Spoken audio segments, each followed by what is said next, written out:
Oi, gente.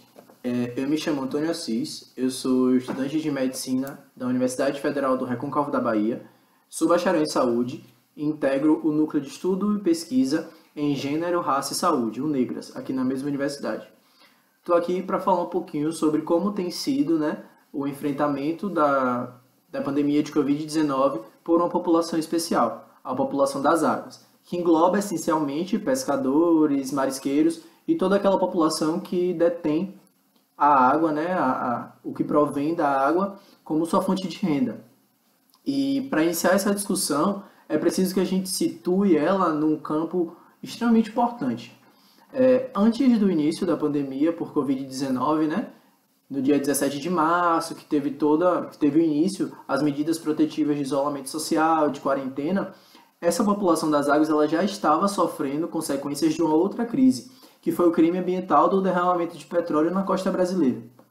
Então, a gente precisa entender de que forma a Covid-19 vem agravando as consequências da crise do derramamento de petróleo. Porque lá atrás, né, há 6 meses antes do início da Covid-19, essa população já vinha tendo sua renda drasticamente diminuída, né? Em algumas comunidades é falado que a renda foi diminuída pela metade com a crise do petróleo, seja por conta da falta de escoamento das produções dos pescados, seja pela diminuição no turismo nessas áreas. E aí, com a Covid, é falado também que essa produção, essa renda chegou a zero. Então, a gente precisa entender como uma crise em cima de uma outra crise vai agravar, né, vai determinar a saúde dessa população. De que forma vai influenciar em várias questões para essa população, né? E aí a gente precisa pensar também que, para além da problemática de estar na pandemia, né, e de tudo que isso representa para a saúde mesmo, saúde enquanto conceito ampliado, né, conceito de trabalho, de produção e de renda mesmo, a gente precisa entender que essas populações elas vão sofrer também com as medidas de proteção. E aqui eu não estou defendendo a quebra da quarentena, né, a quebra do isolamento social. Eu estou propondo que a gente pense também, né, a gente leve um olhar que seja construtor de um saber conjunto, né? A gente precisa pensar que a população das águas, a única renda que essa população tem é necessariamente do escoamento da produção. Então, quando a gente constrói a partir de uma vigilância epidemiológica extremamente funcional e necessária para esses tempos de pandemia mesmo, né? Para outros também, mas necessariamente nos tempos de pandemia, a gente precisa pensar que a vigilância epidemiológica ela precisa assumir um papel de agenciador do cuidado também. Até porque a vigilância epidemiológica faz parte, né, está incluída no Sistema Único de Saúde. A problemática em questão é quando a gente acaba utilizando a vigilância epidemiológica de uma forma extremamente generalizada. E o que eu quero dizer com isso? É importante que a gente leve em conta as peculiaridades de cada população. Quando a gente normatiza, né, quando a gente faz um documento para ser seguido, a gente precisa entender de que forma as populações vão reagir, né, de que forma diferente as populações diferentes vão reagir àquela normatização. Então, é completamente problemático quando a gente pega uma vigilância epidemiológica que está pautada, está centrada, né, seus pensamentos, suas metodologias em uma população central, e a gente usa o produto desse construto e aplica numa população vulnerabilizada, numa população periférica, como é a população das águas. E aí é importante da gente pensar isso, porque a gente precisa adequar. O isolamento social, né, ele tem suas aberturas, né, e seus cuidados, e eu posso falar do governo do estado da Bahia, né, que publicou no site algumas instruções para a população das águas, né, que seria o afastamento entre os trabalhadores, o fato de não cantar, não falar em cima dos pescados e lavar os pescados em água corrente. Além disso, é preciso que a gente né, democratize o acesso a essa informação. Está lá no site, mas a gente não sabe se essa informação, se essa instrução está sendo passada para as comunidades. A gente não sabe como é que é a situação dessas comunidades em relação ao acesso à informação também, inclusive. E isso é importante de ser pensado, porque isso vai determinar de que forma aquela população vai adoecer e de que forma aquela população pode se proteger em tempos de pandemia. A gente precisa pensar também que o isolamento social ele vai ser extremamente importante e benéfico para essas populações, contudo, ela representa uma outra questão que vai ser agravante, que é o avanço do latifúndio e do hidrofúndio, no momento em que as populações não têm como reagir porque estão em casa se protegendo. E aí, eu estou falando dessa situação em especial no campo prático, contudo, no legislativo também a gente tem movimentações que facilitam a exploração dessas áreas, né? E especialmente a MP 910, que permite a titulação sem licitação nem vistoria em áreas de até 2.500 hectares, aí falando da população do campo, né? E outra questão, mas é importante a gente pontuar, porque no hidrofúndio isso pode e vai acontecer da mesma forma. E aí essa população não vai ter como reagir porque está preocupada em se manter viva, né? Dentro de casa na quarentena. E aí, nessas situações, a gente pode pontuar também uma coisa que é extremamente benéfica e que é extremamente importante de ser pontuada, que é o instinto de autossobrevivência e a organização que essas comunidades possuem. As comunidades pesqueiras e outras comunidades organizadas, né, outras sociedades organizadas, elas conseguem se manter através de colaboração, de solidariedade entre seus pares, né? E aí isso é um ponto extremamente positivo e interessante da gente pontuar, porque pode ser um dos pontos em que a população e que o SUS possa ajudar também, né? No fortalecimento dessa rede de apoio, pode ser uma das formas em que o SUS, em que a universidade mesmo, enquanto seu papel social, né, enquanto sua função social, possa ajudar, né, fortalecendo essa rede de apoio entre as comunidades. E aí a gente precisa pontuar também algumas outras coisas.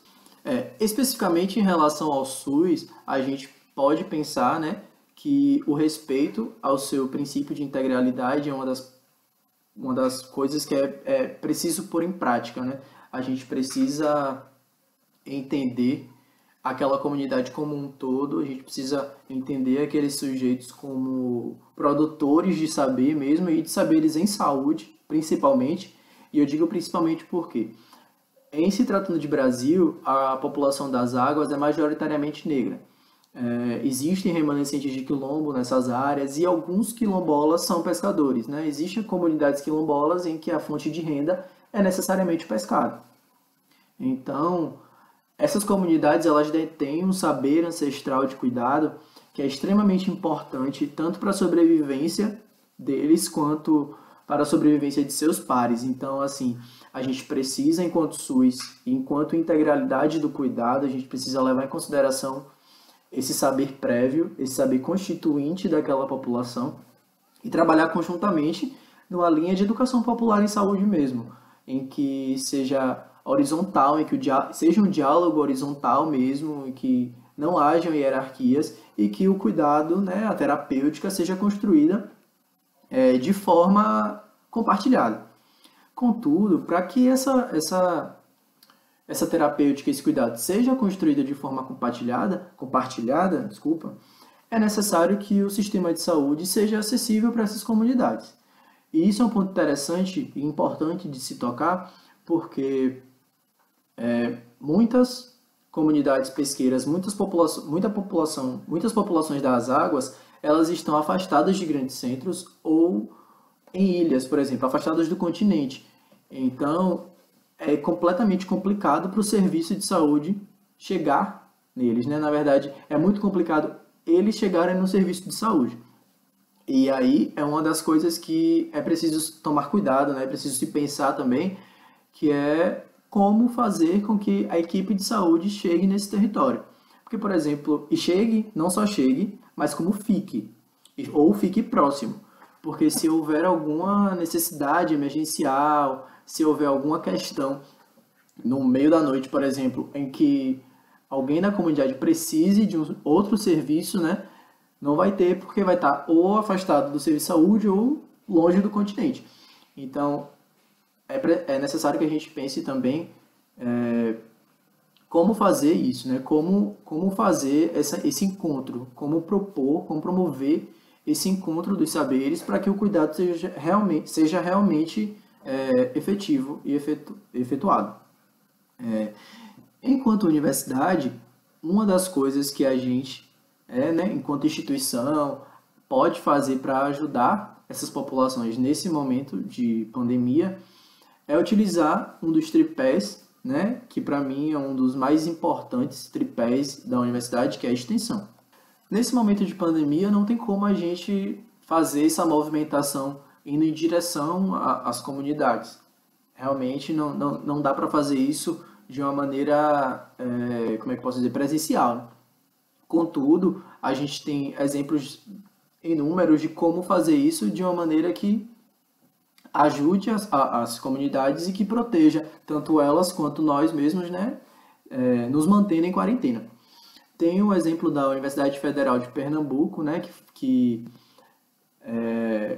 por meio de seus grupos de pesquisa e de extensão e algumas entidades, né, de movimentos sociais também promoveram, né, construíram uma nota pública, né, pautando algumas coisas essenciais ou necessárias ou interessantes de ser feita pelo poder público, né, como, por exemplo, a criação de um fundo especial para esses pescadores, com a distribuição de cestas básicas e de limpeza e de produtos de limpeza nas comunidades, a construção de um plano específico de assistência social e de atendimento médico, como eu tinha falado, além da compra da produção, né, a pesqueira artesanal por meio de programas governamentais, que seria uma das formas de gerar, né, de fazer com que essa população tenha renda e ajudar de alguma outra forma alguns outros lugares que precisam também desse pescado. Além disso, a criação de linha de investimento no setor e a suspensão dos mandatos de reintegração de posse e despejos. Essas são só algumas das medidas que constam, né, nessa nota pública da UFPE, mas a gente pode também pensar junto e colaborar de alguma forma com essas comunidades, porque enquanto, e eu falo especificamente da UFRB, né, e dessa forma a gente atue junto com essas populações para, né, para melhoria, né, do seu processo, né, para melhoria do seu processo de saúde, doença e cuidado. Então, em geral, é isso. O vídeo ele não...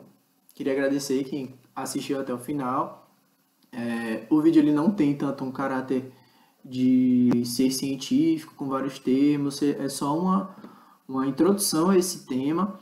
E, assim, um convite à pesquisa e à mobilização em prol do processo de saúde, doença e cuidado, né, em prol do pensamento, em prol de pensar essa população também. E é isso.